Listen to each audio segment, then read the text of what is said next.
এবার আল্লাহ তাআলা আবার ডাক দিয়া বলবে, ইসরাফিল কোথায়? হাতে রাখা সিংহাটার মধ্যে দ্বিতীয় ফুৎকারটা লাগাইয়া দাও। ইসরাফিল হাতের মধ্যে সিংহা টেনে আবার দ্বিতীয় ফুৎকার দিবে। ওই আওয়াজটা মানুষের কানের মধ্যে এতটাই বিকট আকার ধারণ করবে, আগের থেকে আরো ভয়াবহ হবে। দুনিয়ার মানুষের কানের পর্দাগুলা ফেটে যাবে, কলিজা ফাইটা সব মানুষগুলা জমিনের মধ্যে লাশে পড়ে যাবে। একটা মানুষও আর এই দুনিয়ায় বাঁচবে না। কেমন হবে এ ভাই, কেমন হবে? এই দিনগুলির কথা স্মরণ করা দরকার আছে না নেই? আল্লাহ বলবেন, ইসরাফিল দেখো আর কে আছে? কয় আল্লাহ, মানুষ যা ছিল দ্বিতীয় ফুৎকারে সব শেষ, এখন জিন জাতিরা, এগুলারেও মারো। এবার আল্লাহ তাআলার হুকুমে যখন ইসরাফিল আজ দুনিয়ার সমস্ত জিন জাতিদেরকে খতম করে ফেলবে, আল্লাহ ডাক দিয়া বলবে, ইসরাফিল দেখো দুনিয়ার মধ্যে কে জীবিত? কয় আল্লাহ, ইবলিস জীবিত। কয় এটারেও মারো। কয় এটারে সামান্য শাস্তি দিলে হবে না, ডাবল শাস্তি দিবা, এরপরে তাকেও মেরে ফেলা হবে। আবার আল্লাহ ডাক দিয়া বলবে, ইসরাফিল দেখো এই দুনিয়ার মধ্যে আর কে জীবিত? কয় আল্লাহ, তোমার ফেরেশতারা বাকি আর এছাড়া কেউ নাই। আল্লাহ তাআলা বলবে, এক ইসরাফিল ফেরেশতাদেরকেও মারতে শুরু করো। মারতে মারতে যখন শেষ হয়ে যাবে, এমন সময় আবার পুনরায় আল্লাহ ডাক দিবে, আজরাইল কোথায়? তাড়াতাড়ি করে একটু তদন্ত করে আমাকে জানাইয়া দাও, এই দুনিয়ার মধ্যে কে আছে আর কে নাই।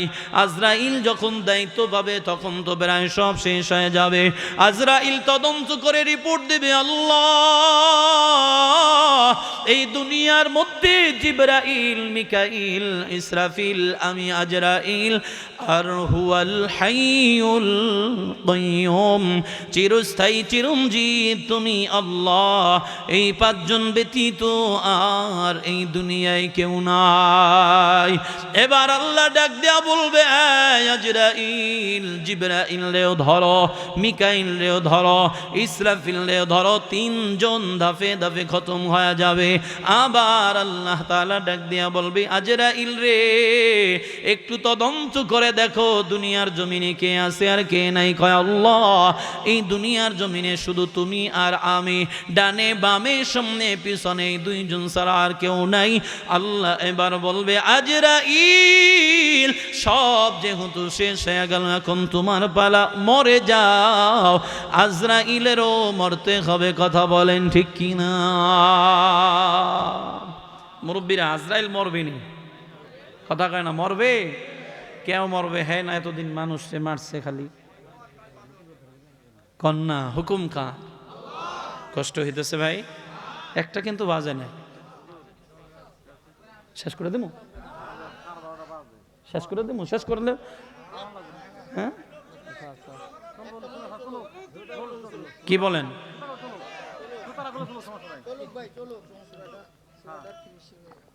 শোনেন, ওনারা ভালো কথা বলছে, কারণ আমি অধিক রাত্র বয়ান করি না, এটা বাস্তবতা।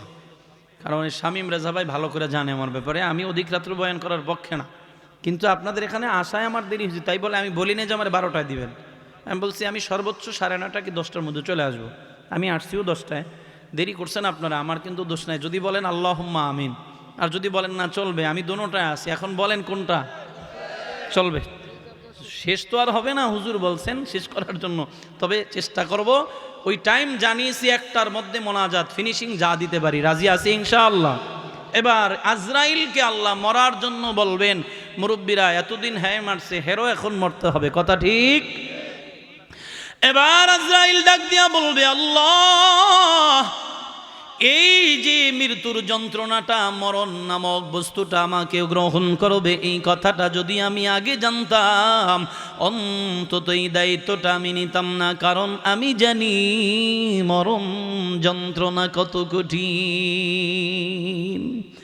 কবরের আযাব কত কঠিন, সইতে আমি পারিব না।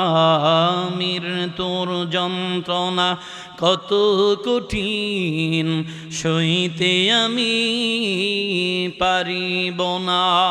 ও দয়াময় হে রহিম, চাই তোমারি করুণা। মৃত্যুর যন্ত্রণা কত কঠিন, সইতে আমি পারিব না। কবরের আযাব কত কঠিন, সইতে আমি পারিব না। এবার আল্লাহ তাআলা ডাক দিয়া বলবে, আজরাইল অনুনয় বিনয় চলবে না, কারণ আমি আল্লাহ আগে জানিয়ে দিয়েছি কুল্লু নাফসিন যায়িকাতুল মাউত। আওয়াজ করে বলেন তো ঘোষণাটা কার? আল্লাহ ডাক দেয়, দুনিয়ার মানুষ কারো এই দুনিয়ায় থাকার সময় হবে না, সুযোগ হবে না। আজরাইল কথা নাই, তুমিও প্রাণী, তুমিও মাখলুক, মরে যাও। নবী কয়, উম্মত জানো আজরাইলের মরণটা কেমন হবে? আল্লাহ তাআলা আজরাইলের মরণের সিস্টেম জানাইয়া দিবে। নবী ওই কথাটাই বলে। আজরাইল জান্নাত আর জাহান্নামের মাঝখানে দাঁড়াইয়া এমন জোরে একটা চিৎকার মারবে, ওই চিৎকারের সাথে সাথে আজরাইলের রূহটা চলে যাবে জমিনের মধ্যে, লাশ পড়ে যাবে। দুনিয়ার মানুষ নবী জানায়, উম্মত আজরাইলের চিৎকারের আওয়াজটা যদি দুনিয়ার মানুষ শুনতো, ইসরাফিলের দ্বিতীয় ফুৎকারের আওয়াজের দরকার হইতো না। মানুষ এমনি ওই আওয়াজে কানের পর্দা ফাইটা, কলিজা ফাইটা শেষ হয়ে যাইত। আল্লাহর বান্দারা, এবার আপনারা বুঝে থাকলে বলুন তো, দুনিয়ার মধ্যে মানুষ যা ছিল শেষ, জিন জাতিরাও শেষ, ইবলিসও শেষ, ফেরেশতারাও সব শেষ। উঁচু আওয়াজে বলেন তো থাকবেন কি? কুল্লু মান আলাইহা ফান ওয়া ইয়াবকা ওয়াজহু রাব্বিকা যুল জালালি ওয়াল ইকরাম। আল্লাহ কয়, গোলাম এই দুনিয়ার মধ্যে যা আছে সব একদিন নস্যাৎ হয়ে যাবে, ধ্বংস হয়ে যাবে, শুধুমাত্র তোমাদের রব আল্লাহ ব্যতীত। এবার বুঝে থাকলে বলুন তো, আল্লাহ আছে না নাই? এই ভবিষ্যতেও আল্লাহ থাকবে কি থাকবে না? হাসরের ময়দানেও আল্লাহ থাকবে কি থাকবে না? আল্লাহ যখন দেখবে কেউ নাই, কেউ নাই, আল্লাহ একা, তখন আল্লাহ তাআলা আবার সর্বপ্রথম ইসরাফিলকে ঘুম থেকে সজাগ করবেন। ওঠো, তিনটা ফুৎকার দেওয়ার কথা, দুইটা দিয়া তো নিজেই চিত হয়ে গেলা, তাড়াতাড়ি করে ওইটার একটা ফুৎকার লাগাইয়া দাও। ওই যে ইসরাফিল ঘুম থেকে সজাগ হইয়া আবার মুখের কাছে সিংহাটা নিয়ে আওয়াজ দিবে, ওই কথাটাই আমার আল্লাহ সূরা জিলজালের 2 নম্বর আয়াতে বলে, ওয়া আখরাজাতিল আরদু আসকালাহা। একদিকে ইসরাফিলের আওয়াজ, অন্যদিকে আল্লাহ বলবে, এ জমিন, তোমার ভিতরে যাকে যেখানে গচ্ছিত রাখা হয়েছে আমানত, আমার আমানতগুলো আমার কাছে ফিরাইয়া দাও। আল্লাহ অর্ডার করবেন, ইসরাফিলের হুকুম, ইসরাফিলের ফুৎকারও শুরু হয়ে যাবে। জমিন মানুষগুলাকে ঠেলে ঠেলে উঠাইয়া দিবে। ওই মানুষগুলা উঠবে আর বলবে, অকালাল ইনসানু মালাহা। কি ব্যাপার, এতদিন ঘুমাইলাম, আরাম করলাম, কেউ লাড়াচাড়াও দিল না, ধাক্কাও দিল না, উঠাইয়াও দিল না, এ জমিন তুমি কেন আজ আমাদের সাথে এমন আচরণ করো? জমিন বলবে, কোনো কথা নাই, আমি আল্লাহর গোলাম, ওঠো, আল্লাহ তোমাদেরকে হাসরের ময়দানে যাওয়ার অনুমতি দিয়েছে, চলে যাও, হাসরের ময়দানে যাও, বিচার আলায়ের দিন সময় শুরু হয়ে যাবে। আল্লাহ নবী জানায়, উম্মত ইয়াউমা ইউহশারুন নাস ইয়াউমাল কিয়ামাতি হুফাতান উরাতান মুশাতান গুরলা। আল্লাহ নবী কয়, হাসরের ময়দানে উঠবা উলঙ্গ, খাতনা বিহীন অবস্থায়, কারো পায়ের মধ্যে কোনো জুতাও থাকবে না। এরে আল্লাহর বান্দা, যুবক, একদিন আর 2 দিন নয়, কম পক্ষে 50,000 বছর দাঁড়াইয়া থাকা লাগবে রে বাবা। কেমনে থাকবা জানো? আল্লাহর নবী কয়, 2 পায়ের তালুর নিচে যতটুকু জায়গা হবে, এর থেকে এক ইঞ্চি জায়গা আল্লাহ কোনো মানুষকে দিবে না। তবে হে মুমিন, চিন্তা নাই, তোমাদের জন্য আসানের ফয়সালা করবে কি? আল্লাহ তাআলা হাসরের ময়দানে বেঈমান নাফরমানদেরকে শাস্তি দিতে শুরু করবে। সূর্যটা একেবারে মাথার নিকটে চলে আসবে, তাপ নিতে থাকবে, জমিনটা পর্যন্ত পুড়ে তামা হয়ে যাবে, মাথার মগজগুলা টকবক টকবক করে ভাতের মারের মতো ফুটতে থাকবে। আল্লাহর কাছে ডাক দেয়া বলবে, আল্লাহ আর হাসরের ময়দানে থাকা সম্ভব নয়। ওই দিন তো আল্লাহ কারো কথার কোনো জবাবই দিবে না।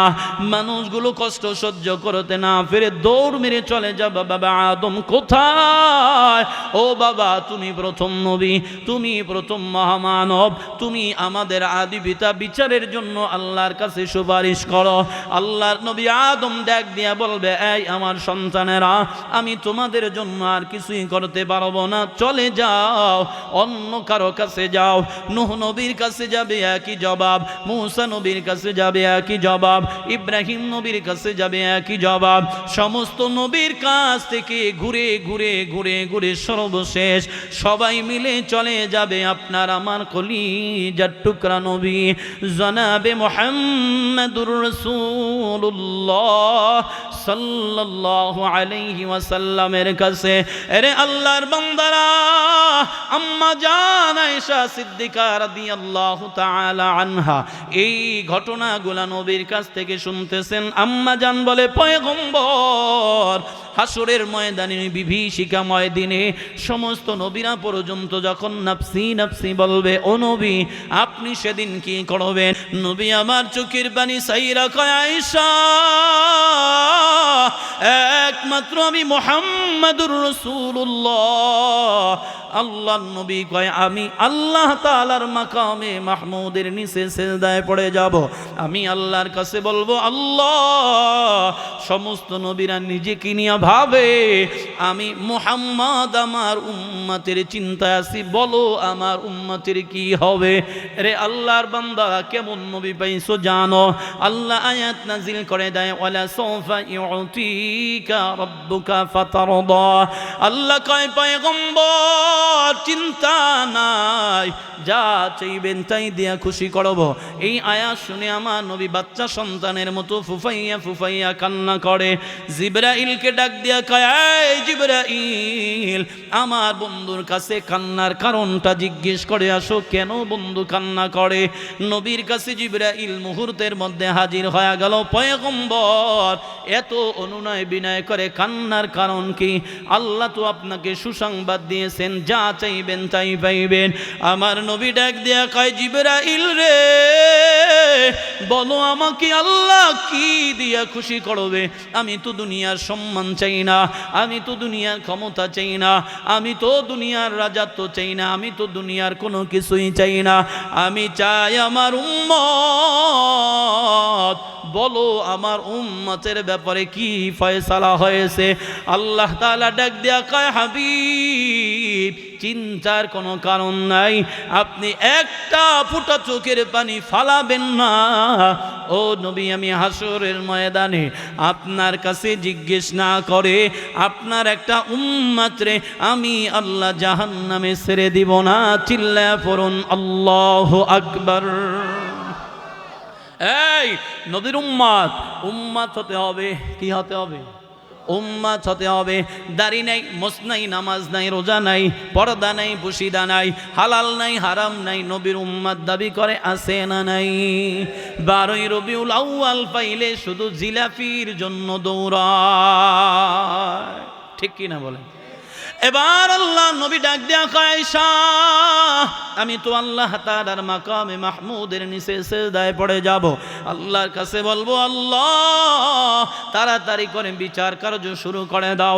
বান্দা তো আর হাসরের ময়দানের ভয়াবহ অবস্থা সহ্য করতে পারে না। নবী এবার এই কথা বলার পরে আমার আল্লাহ ডাক দিয়া বলবে, হাবিব, আপনি তাড়াতাড়ি করে মাথা উঠান, আপনি যা বলবেন আমি আল্লাহ তাই গ্রহণ করব। এবার আল্লাহ তাআলা বিচারের মঞ্চ কায়েম করবেন, হাসরের ময়দানে মানুষের দিকে ভয়ঙ্কর নজর দিয়া তাকাইবেন, ডাক দিয়া বলবে, এই নেককারের দলেরা তোমরা আলাদা হইয়া যাও, ডান দিকে চলে যাও, এই বেঈমানেরা তোমরা বাম দিকে চলে যাও। এই কথা বলে আল্লাহ তাআলা আমলনামা ফিকে মারবেন, মেরি বলবেন, ইকরা কিতাবাকা কাফা বিনাফসিকাল ইয়াউমা আলাইকা হাসিবা। আল্লাহ ডাক দেয়া বলবে, রে বেঈমানের দল, ও নেককারের দলেরা তোমরা তোমাদের আমলনামা পড়ো, পড়ে পড়ে বিচার করো বা কে জান্নাতি কে জাহান্নামী। নেককার যারা হবে আমলনামা নিয়ে আল্লাহর দরবারে হাজির, আল্লাহ আমাদের আমলনামাটা পড়ি, তুমি একটু শোনো। আল্লাহ কয়, এই ডান হাতে আমলনামা পাওনেওয়ালা বান্দারা, আমলনামা পড়ারও দরকার নাই, শোনারও দরকার নাই, আমলনামা ডান হাতে পেয়েছো মানে বিনা হিসাবে জান্নাত। আমলনামা কোন হাতে নিবেন? কারা কারা নিবেন? নারায়ে তাকবীর। এই আমলনামা ডান হাতে নিতে হলে একটা আমল দিব, কাজ দিব, কাজটা করতে হবে। পারবেন তো? এই কাজের কথাটা বইলে আল্লাহুম্মা আমিন। কোনো কথাবার্তা আছে? গজল তো একটু গাইছিলাম। কি বলেন? আমলনামা ডান হাতে নিতে হলে যেই কাজটা দিব এই কাজটা করতে পারবো তো ইনশাআল্লাহ। আল্লাহ নবী বলেন, ক্বালা রাসূলুল্লাহ সাল্লাল্লাহু আলাইহি ওয়া আলিহি ওয়া সাল্লাম, মান হাফাযা আলা সালাতি আকরামাহুল্লাহু তাআলা বিখামসি খিসালি ইয়ারফাউ আনহু দিকাল আইশি ওয়া আযাবাল কবরি ওয়া ইউতিহি আল্লাহু কিতাবাহু বিয়ামিনিহি ওয়া ইয়ামুররু আলা সিরাতি কাল বারকি ওয়া ইয়াদখুলুল জান্নাতা বিগাইরি হিসাব।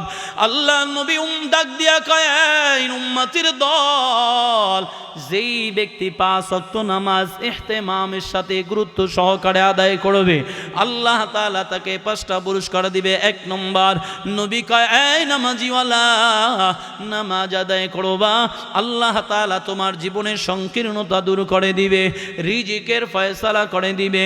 2 নম্বর, মরণের সাথে সাথে কবরের আযাব দূর করে দিবে। 3 নম্বর, ডান হাতে আমলনামা দিবি। কি করতে হবে? হ্যাঁ কন্যা, কি করতে হবে? কারা কারা নামাজ আদায় করবো 5 ওয়াক্ত? লিল্লাহে তাকবীর। হাত সোজা করেন। মাঝখানে যারা না উঠান নাই, বসবো ভেজাল আছে, হাত টান টান করেন। এবার যারা পারবেন না, যে হুজুর আমি পারবো না, ওয়াদা টদা বাদ, আপনি হাত নামায় ফেলান। পারবেন সবাই ইনশাআল্লাহ? এবার চিল্লা বলেন আল্লাহ। এ মোহাব্বতে বলেন না ইয়া আল্লাহ। আর কোনদিন 1 ওয়াক্ত নামাজ ছাড়ব না ইনশাআল্লাহ। কষ্ট পাইছেন ভাই? 1 নম্বর, আল্লাহ নবী বলেন, উম্মত রিজিকের ফয়সালা হবে, দুনিয়ার জীবনের সংকীর্ণতা দূর, কবরের আযাব দূর। 3 নম্বরে ডান হাতে আমলনামা। 4 নম্বরে বিদ্যুতের গতিতে পুলসিরাত পার। 5 নম্বর, ওয়ায়াদখুলুল জান্নাতা বিগাইরি হিসাব। নবী কয়, এই নামাজিওয়ালা, নামাজ আদায় করবা, মালিক তোমাকে বিনা হিসাবে জান্নাত দিয়া দিবে। আল্লাহ কবুল করুক, আমিন কর। ও ভাই, আর বয়ানের দরকার নেই। এই ওয়াদা করাইতে চাইছিলাম যে নামাজটা ঠিকভাবে পড়বেন কিনা, এটাই হলো মূল বয়ানের মূল বিষয়, টপিক ছিল এটা। আর সূরা জিলজালের ফিনিশিং দিতে হলে আরো 3 ঘন্টা সময় লাগবে, সম্ভব না। এটা যদি 9টায় বসাইতেন তাই 12টায় শেষ করতে পারতাম।